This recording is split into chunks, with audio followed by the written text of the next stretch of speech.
So once again, good afternoon to all of you. And I would just like to tell you a couple of words about the training program that I created for the EFL, elementary and secondary school teachers in my country, in fact, in Zagreb County in Croatia. Okay, so a few pictures for you just to try to visualize where I come from. As you can see, my country, Croatia, is a country of a very peculiar shape, which can also be of proof of turbulent past. Here is the capital, Zagreb, the largest town in the country, and Zagreb County is just covering the town itself and the surrounding area, the surrounding towns, Velika Gorica, my hometown, being one of them. It's a town of about 70,000 inhabitants. This is the Croatian flag. I put it here because I haven't noticed it in all these corridors out there, but they do have it in the commons, but not here. So I hope by the time the next participant from Croatia arrives, it will have found its place here. And the postcard from the capital, Zagreb, this is the Croatian National Theatre. Okay. The whole training event will be hosted by my home institution, which is Gimnazija Velika Gorica, so it is a high school, and we prepare students for university, and when they arrive to my school, they are only 14, most of them, so I do work with teenage population, age 14 to 18. The whole training program is planned as 7 90-minute workshops with the same topic being provided both for secondary and elementary school teachers, but of course separately. So here you can see the purpose of the program. The latest innovative teaching methods and techniques, then to involve participants in experiential activities, demonstrating the ways of increasing interaction in the EFL classroom, and to enable participants to share the knowledge and lay the ground for the dissemination and application of the gained experiences in their local schools, so nothing new to you. Here is a short workshop outline. So I told you it will be a series of workshops. In this first, let's say, series, I will try to cover 3 topics: lesson planning and Bloom's taxonomy. Lesson planning because all things in life, in fact, begin with some plan. We should have a good plan. Although lesson planning, I mean, planning our lessons, we have also, all of us, been in situation that we were forced to deviate from them. Still, good lesson planning, I think, is very essential. And something that I found out, which most of my colleagues in Croatia are not so familiar with, this is incorporating and, in fact, writing the objectives for our lesson plans using more action verbs and referring to Bloom's taxonomy. Learning styles and strategies, also a field that a lot of teachers need training. Need the training in. There are many good teachers, experienced teachers, but during their university education, they weren't given any opportunity to hear about learning styles and strategies. Increasing interaction in our classrooms, this is a problem in Croatia too, because most teaching, in fact, is still teacher-centered, and I think that, of course, our learners, our students, should be encouraged to participate in the whole learning process more actively, and that more interactive activities should be incorporated in our programs. Next. Okay. And now a demonstration activity. So you have just arrived to my school. You don't know me. I would like to learn a lot of things about you.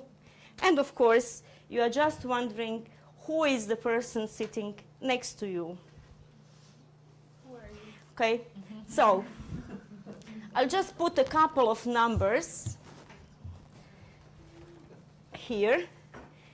And all these numbers are somehow connected with my life.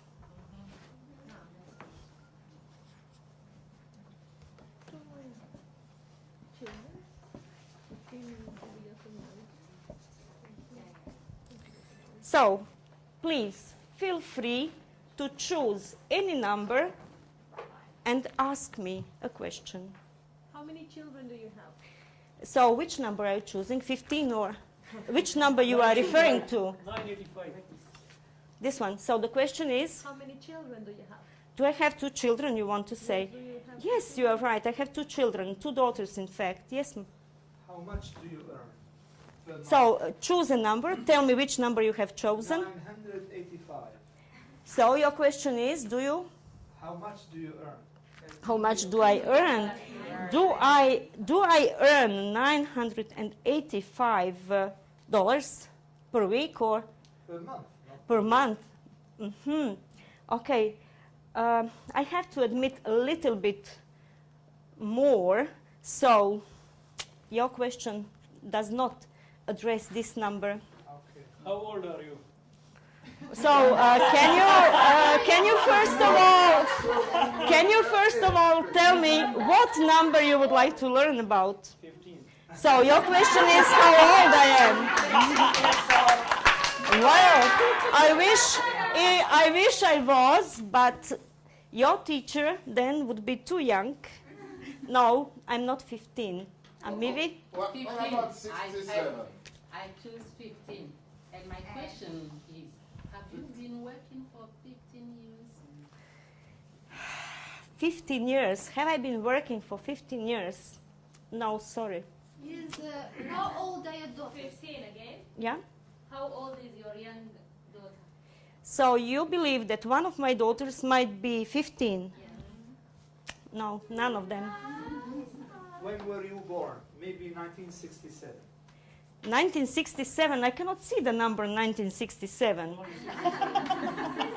And I was certainly not born in 67, no. You were not born on. So which number you would like 20. to? Number 20. Don't ask how old I am. No. Have you been in the teaching profession for 20 years? That's right. That's right. Okay, and so go on. So I constantly. So what I want you to do now is, please, let's make groups of 3. Here is a piece of paper for each member of the group. So you 3 can work together. You 2 can work together. Okay, you also can work together. All right, you will work in pair.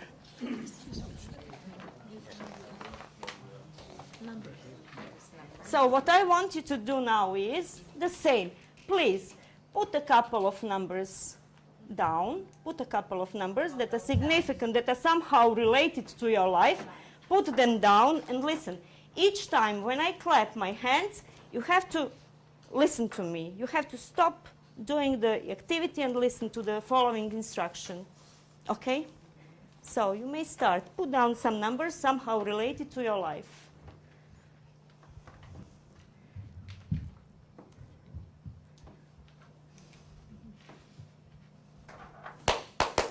Okay, thank you. The following thing I want you to do is, one member of your group, or if you work in pairs, one of you is going to ask questions, okay? And another one is going to give answers. So if you work in 3, yeah, for instance, you've got your numbers, so Edgar and Faisal, you are going to ask questions. Okay? And try to guess what his numbers stand for. All right? Until I clap my hands. So Edgar and Faisal ask Asim about his numbers. Try to guess. So Roland, do join them. Do join them. I knew you were going to ask that. 39. I can't hear you. Who's asking questions? I'm not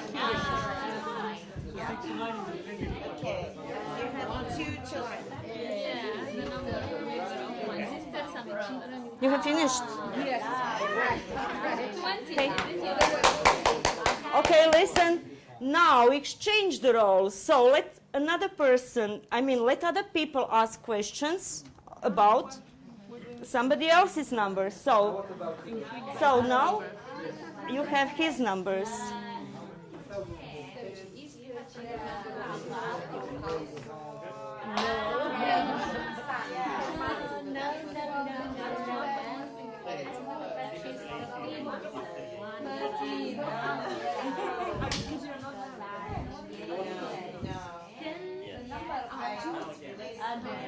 The number of your history. I have to clap my hands. Hello, students. I'm clapping my hands. I have to clap my hands once again because we have some groups working in 3. So let us allow one more exchange because you still have one person who has to answer the questions. Okay? So let's go on.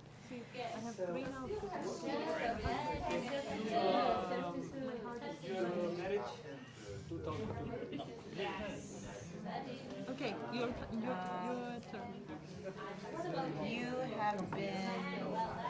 That's your.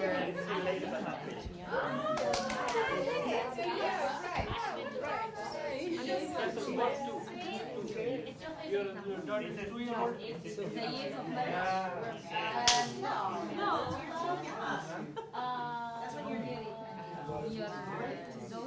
age?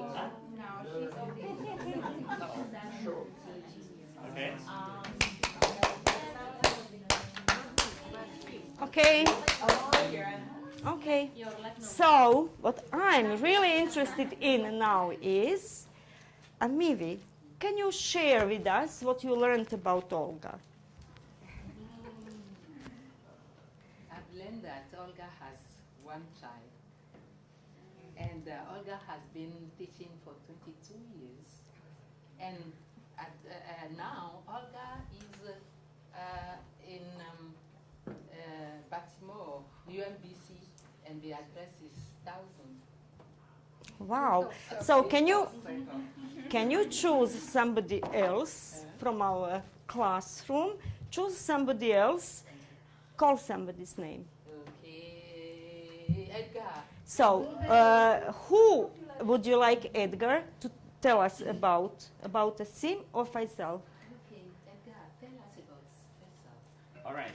What I learned about Faisal is that he is 38 years old and that he makes $450 a month. Right? That's what I learned. Okay. Can you call somebody? All right. Let's see. I will call Muna. So what would you like Muna to do? Who are you with? Monica. Okay. And I'm Mina. I would like you to Share. learn. I would Yeah. like you to tell us about Monica. Monica is, her age is 55. She has been 32 years teaching. And Minna has 2 children. And we didn't know something about her 20. Number 20. Is it a lucky 20 is number? number of my house. Number. Okay. So I will stop here. I mean, it could go on and on. And so if any if any. I would like you again to now, of course, forget about being students. You are now my colleagues, whose suggestions I would appreciate very much. So working in pairs, can you think of any practices that you notice in this simple activity, which, as you can see, doesn't require a lot of preparation, doesn't even require any special teaching material? Have you noticed anything? So, I can see that you are ready for immediate. So, Tatiana, Jelena. Cooperative learning. Cooperative learning. That's the first thing, and maybe one of the most important things which we did. Mm-hmm. Maybe you focus on information gap technique that we should know about others. Okay. Which might be very important this if the group really- doesn't know. really opens the door for more sociable, affective relationship among the learners, I mean. Thank you. Yeah. Edgar. There was something that struck me at the beginning is that word, diversity. In fact, I already copied that, right? And it's valuing each other, right? So in here, when we were selecting the numbers, there's something that it's our private world, and there's something that I'm willing to share with others. So by having this time, you decide what it is That you want to I share. want to share Yeah. with others, right? So I really like this activity because this gave me the chance of thinking, hey, what is it that I want to share with my classmates here, all right, with my colleagues. I'm sorry. I thought it was a perfect example of contextualized learning. You were focusing on accuracy because you wanted us to make questions with the correct structure, yet we were not pushed into that, but we needed to do it. And it was meaningful learning because we were really interested in knowing about the other person's life. I think this activity can be used in classroom management as well. For example, English language teacher comes and starts doing mathematics. First of all, reaction would be what we have to do with numbers in English language class. So our attention would be diverted from a kind of chaos or disturbance in the class to the activity, and then we can move along with the teacher and do something. So classroom management, I will use it. Okay, fine. I would like to say that it is applicable to any age. It can work in any age group, Yeah. even with young learners. And it with might be different, with certain in level. different contexts, I Yes, mean. and not- adults as well. Monica. I have also enjoyed the socio-affective element, especially because you said that in Croatia the teacher-centered approach is at stake. And this has shown to the students that the teacher is also a human being, that the teacher can be part of the group, and that only together through teacher-student partnership would they be effective and performant within the whole strategy you will build as a teacher in your institution. I was willing to share my information, I mean, my So numbers. the teacher is not a taboo, so you are a human being, you are part of the group. Of course, I have to admit that students sometimes have more creative questions than than you have made. But okay, so this is what. So I agree that you recognize. So all participants are engaged, meaningful context for interaction, making questions, revision of numbers or whatever, cooperative learning, and inductive grammar teaching as well. Then, as you also concluded, content may be easily varied. I mean, depending on the age, level, and so on. Final thought. This is a tribute to all my online course colleagues. Whatever approach you take, whatever method you use, no matter whether you teach a textbook, a course, or whatever, do not forget that we are teaching students and not a plan or a book. So we should always pay attention to their needs and let them be in the center. Thank you.